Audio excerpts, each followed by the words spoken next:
Hey guys, welcome to Mr. Lynn's class. So I teach two classes here. I teach digital literacy, and now I'm teaching word processing. I'm just going to give you a little bit of background about kind of I guess, just my story and kind of where I've come from, and a little bit about my background and why I became a teacher. Um,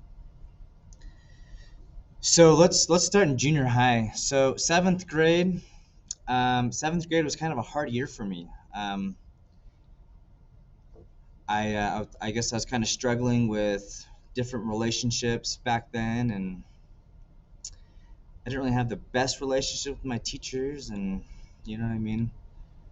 When I went to eighth grade, I went to a different school, and I feel like eighth grade I was a much better experience for me. I was a lot happier. I had a lot of friends. I had good relationships with my teachers, and it's just a lot more fun. Um,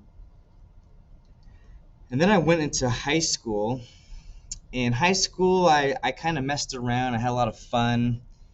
I didn't really take school that serious. You know, I wasn't a big reader. Hadn't read a book from fourth grade all the way up until 11th grade. I did not read one book.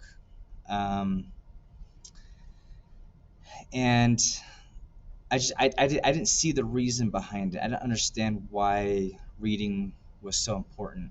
Um, it wasn't until 11th grade when I had a very profound English teacher. His name was Mr. Rudder. Um, he had a lot of influence on me. Um, he was very passionate about literature and poetry, and that kind of rubbed off on me. And I had this idea that maybe I could do what he does. Maybe I could become an English teacher and pursue that. And so I got the idea that I wanted to pursue college and get an English degree. So I went to UVU with that mindset. Um, and it wasn't until I went to college back 2000, about 2003. I went to college. Took a whole variety of classes. I took everything. I took philosophy. I took psychology. I took math. I took English. I tried to dabble in everything. I took science. And I took a class called Integrated Studies. And that was the first time where I really started to read books and I really started to think uh, profoundly for the first time. I really started to think and I really started to want to understand how the world works. I became very interested in politics. I became very interested in economics. Um, and so I decided to get a degree in business. And so I pursued business, got my degree in 2009. And kind of in the beginning of college, I started thinking about, what kind of jobs do I want to do?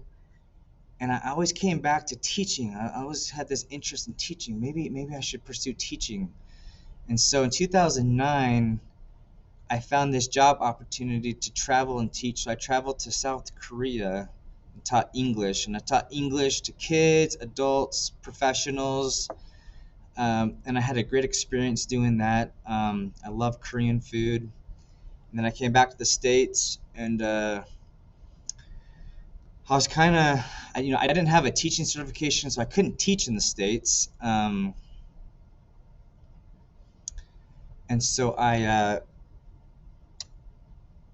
I, I kind of had some random jobs. And so back in about 2015, I decided to pursue a teaching certification. And so I did that that took about a year and a half. And so I got hired on to Hunter Junior High back in 2016, and I've been teaching ever since. Um, so I didn't really have any motivation to do well in school until I understood why I was going to school. Um, and I didn't understand that why until about 11th grade in high school.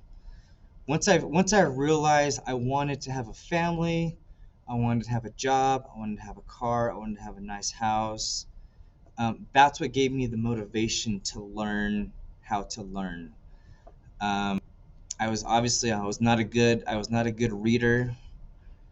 I was an okay writer. I was not the best communicator. And it took a lot of years of reading and writing and having teaching opportunities and socializing. That's how I learned how to communicate better, and I kind of had to force my brain. I was like, I forced my brain to get smarter. It's just like you don't have a choice. Like I want these things, and I'm gonna force you to get smarter. And so I kind of forced myself to get smart because I was not the smartest student. I really had to work hard at getting my college degree and my teaching certification. Um, and so I just want to give you a little bit of advice. Try to figure out what you want out of life. Do you want to have family? Do you want to understand how the world works? Do you want to be educated? Do you want to be good at math? Do you want to be good at auto mechanics? I mean, there's just so many career paths you can take. I'd also say that relationships are extremely important. You obviously want to have friends. If you don't have any friends, you might want to join some clubs, join some after school activities, and try to make new friends because friendships are extremely important. And that's how I bounce off a lot of ideas off of my friends, off of my family. So relationships are obviously important. Once you figure out what you want out of life, hopefully you'll continue to learn, continue to advance your knowledge. So currently, I people's blogs and commenting on their blogs. I currently read a lot of books. Real big into self improvement. I have a hobby of I love comedy, um, and I'm also a mentor. So if you ever need someone to bounce your ideas off with, I'll do my best to facilitate that. One problem with education is that unfortunately I'm not allowed to talk about politics. I'm not allowed to talk about religion. Um, and that's okay.